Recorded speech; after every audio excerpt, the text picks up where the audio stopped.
Boa tarde, a paz do Senhor. Quero deixar mais um pequeno vídeo, deixar alguns versículos que se encontram em segunda Crônicas, capítulo de número 7, versículo de número 13, 14 e 15. Esses três versículos, que diz: Se eu cerrar os céus e não houver chuva, ou se ordenar aos gafanhotos que consuma a terra, ou se enviar peste entre o meu povo, e se o meu povo, que se chama pelo meu nome, se humilhar e orar e buscar a minha face, e se converter dos seus maus caminhos, então eu ouvirei do céu, perdoarei os seus pecados e sararei a sua terra. Agora estão abertos os meus olhos e atento os meus ouvidos à oração deste lugar. Glória a Deus. A palavra do Senhor Jesus, a palavra do próprio Deus, Criador dos céus e da terra, ela vai falar. Aqui Deus está conversando ou dando uma instrução a Salomão e falando a Salomão, porque no versículo de número 12 ele vai dizer que ouviu a oração de Salomão. E neste pequeno vídeo eu quero perguntar que forma nós estamos orando a Deus, que forma Deus está nos ouvindo ou nos respondendo, porque ele vai dizer que a oração do Salomão ele ouviu e de noite apareceu a Salomão, mas ele vai dizer que o povo estava desobediente demais, porque ele vai dizer: se eu cerrar os céus e não mandar mais chuva, ou se eu ordenar o gafanhoto que consuma tudo, ou se eu mandar peste sobre o meu povo, ele está dizendo: é eu mesmo que castigo. Aleluia, glória a Deus. É eu mesmo que cerro os céus para que não chova. É eu mesmo que ordeno os gafanhotos para que consumam tudo e não reste nada. Aleluia, oh glória. E se eu mandar peste para o meu povo, ele está dizendo: eu na desobediência de cada um deles, eu mesmo castigo, eu mesmo repreendo porque eu amo. Mas ele vai dizer no versículo 14: mas se o meu povo que se chama pelo meu nome se humilhar e orar, buscar a minha face e se converter dos seus maus caminhos, então eu ouvirei do céu, perdoarei os seus pecados e sararei a sua terra. Será se você tem mostrado verdadeiramente arrependimento diante de Deus, a qual ele é o Deus que sonda mente e coração? Ele é o Deus que conhece ainda antes de nós falar, porque ele diz que antes de nós ser gerado, ele já nos conhecia. Porque ele disse para Natanael: Natanael, antes que tu fosse gerado no ventre da tua mãe, eu já te conhecia. Ele disse para Natanael: eu te conheço antes de Filipe. E aí? Que forma nós temos orado a Deus? Porque ele diz que os olhos deles estão abertos nos vendo, e os seus ouvidos estão atentos a nossas orações. Mas ele diz: se nós se converter dos nossos maus caminhos, é se converter verdadeiramente, é se humilhar verdadeiramente, não é só se curvar. é se humilhar verdadeiramente, é se converter de verdade. Porque quando nós se convertemos de verdade, nós deixamos nossos desejos próprios e deixamos o desejo de Deus morar dentro de nós, para nós fazer a própria vontade de Deus. Nós nunca vamos conseguir bater a meta de ser 100%. Mas Ele diz que não dá uma carga a qual nós não suportamos. Ele diz que não dá um fardo a qual nós não podemos carregar. E você que desiste não tem desculpa da sua desistência. Não tem desculpa de você dizer que saiu da igreja por causa de um irmão qualquer. Ou se mudou de igreja por causa de outro irmão. Ei, é porque você não se converteu verdadeiramente.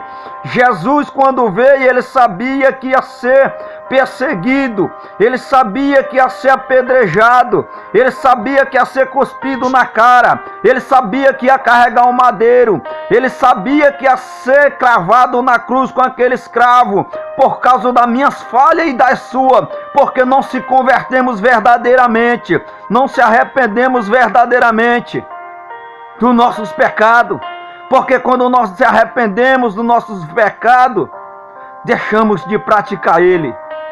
E a pior situação não é quando pecamos, é quando nós saímos da igreja, que é a pior situação, e falamos que não vamos mais voltar lá, porque descobriu que lá é fachada. Ei, é engano seu. Fachada é a sua vida. Quando você não aceita Jesus verdadeiramente e fica inventando desculpa e descarto para que possa sair da presença do Senhor. Porque ele disse para aquela mulher samaritana: mulher, se tu beber da água que eu te der, nunca mais tu terás sede. Ele vai dizer em João capítulo de número 6, eu sou o pão da vida, e quem come de mim não terá fome. E quem crê verdadeiramente jorra para a vida eterna. Cuidado para nós não viver de fachada. Hoje estamos na igreja, amanhã estamos fora. Lembra dos filhos de Eli. Lembra dos filhos de Arão. Queria viver dentro do templo, mas queria fazer a vontade do mundo, os seus desejos profanos, carnais. E Deus se aborreceu e matou. É porque eles não tinham se convertido verdadeiramente. Os seus desejos falavam mais alto. Mas o desejo de Deus é que todos se salvem e que nenhum se perca.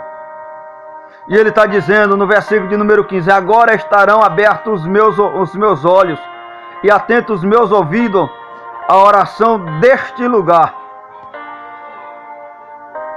Aonde você clamar a Deus, Ele está lhe vendo, Ele está atento à sua oração. Efésios 4:27, ele diz: não dê lugar ao diabo.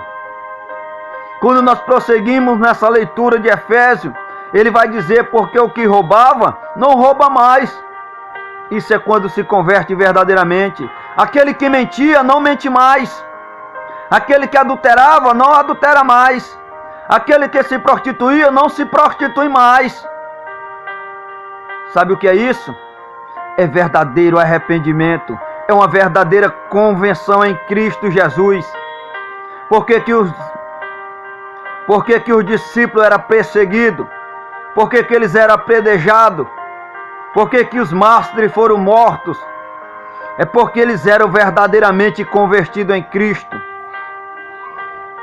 Paulo disse que se alegrava quando era perseguido, e o povo de hoje, quando alguém fala mal dele ou levanta qualquer calúnia, ele se desgosta, se levanta o ódio dentro do seu coração. Mas Paulo se alegrava porque Deus é quem nos justifica, Deus é quem salva, Deus é quem muda a história do homem e da mulher quando se coloca na posição de servo. Malaquias capítulo 1, versículo de número 6, ele vai dizer: filho, honra o teu pai. Aí ele chama para ele próprio: e se eu sou teu pai, aonde está a minha honra? Ele está dizendo: tu tem me honrado como filho? E na parte B do versículo ele vai dizer: servo, honra o teu Senhor. E se eu sou o teu Senhor, aonde está o meu temor? Será se você tem temido a Deus para deixar sua vida de pecado, a sua vida de prostituição, a sua vida de adultério, a sua vida de mentira, a sua vida de engano, a sua vida de fachada? Se converta verdadeiramente em Cristo Jesus, porque Ele salva. Ele é o Salvador. Quando ele diz no capítulo de número 8 de João, versículo de número 32, se o Filho de Deus vos libertar, verdadeiramente sereis livres. É no capítulo 36, no 32 diz: conhecerei a verdade e a verdade vos libertará. Mas no capítulo de número 14, versículo de número 6, ele diz: eu sou o caminho, a verdade e a vida. Ninguém vem ao Pai se não for por mim. Ninguém chega a Deus se não for por Jesus. E para nós chegar a Jesus, nós temos que aceitar. Nós temos que renunciar a nós mesmos e aceitar Ele como o único e suficiente Salvador de nossas vidas. É por causa disso que Ele está dizendo: e se eu cerrar os céus e não mandar mais chuva? E se eu ordenar o gafanhoto que consuma tudo? Ou se eu mandar peste para o meu povo? Ele está dizendo: qualquer tipo de doença que eu mandar como peste para você, não vai criticar não, é os seus atos, a sua desobediência, os seus enganos, sua vida de fachada. Você acha que está enganando a mim, mas você não está enganando a mim, você está enganando a si mesmo. Agora, quando você se arrepender, se converter e orar verdadeiramente, buscando a minha face, ouvirei do céu, perdoarei os seus pecados e sararei a sua terra. Ele está dizendo: sararei o seu corpo, sararei a sua alma, sararei o seu espírito. Porque você é templo e morada do Espírito Santo. Quero dizer para você: Jesus te ama. Pense bem, Jesus te ama e tem o melhor para a sua vida. Porque Deus amou o mundo de tal maneira que deu seu Filho unigênito, para todo aquele que nele crê não pereça, mas tenha a vida eterna. João 3,16. Que Deus em Cristo abençoe todos, para a honra e glória do nome do Senhor Jesus.